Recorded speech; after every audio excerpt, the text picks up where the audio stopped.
तर कालच बंगल्याची फरशी बसून झालती तरी पण आज परत फरशीच्या दुकानात जायची वेळ आलती. तर रामकृष्ण हरी मंडळी, तर आज सकाळ सकाळच्या ना शेटला धुवायला काढलं होतं आणि शेटला धुतल्यावरती शेट एकदम चमकायच लागला रे. म्हणून म्हणलं आपण तोंड धुवावा आणि चमकावा. पण केसन दाढी एवढी वाढली होती की कबीर सिंग सारखीच अवस्था झाली होती. म्हणून पहिलं कटिंगच्या दुकानात गेलो आणि अवतार चेंज केला आणि फक्त केस कट केल्यामुळे 1-2 वर्ष छोटा असल्यासारखाच लुक आला. मग यंगर वर्जन घेऊन घरी गेलो आणि म्हणलो आता घरच्यांचं रिएक्शन घ्यावा.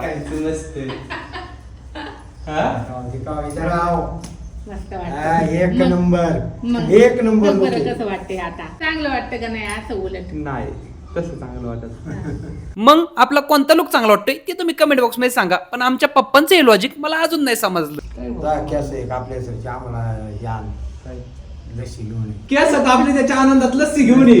तर आमचे पप्पा काय टेक्नॉलॉजी लावतात माहित नाही, म्हणतात केस कापली त्याच्या आनंदात लस्सी पास. मग जशी लस्सी पेलो तसं लगेच फरशीच्या दुकानात गेलो. कारण की बंगल्याची खालची तर फरशी बसून झालती पण अजून किचन वाट्याची फरशी बसवायची राहिली होती. आज तर बाई ती कडप्पा बसत होती आणि त्याला बसवताना पण आज दुमत होतं. पप्पा म्हणत होते कडाप्पाच्या कडाला असं बदाम आकार करायचं आणि मी म्हणत होतो असं सिंपल वळण नावालं. मग या दोन्ही पैकी कोणतं चांगलं वाटन ते तुम्हीच कमेंट बॉक्स मध्ये सांगा. आमचा बाई या कन्फ्युज झालाय कंत करावा आणि आपल्या बंगल्याचं इथून पुढचं काम बघण्यासाठी फॉलो करा. बाई.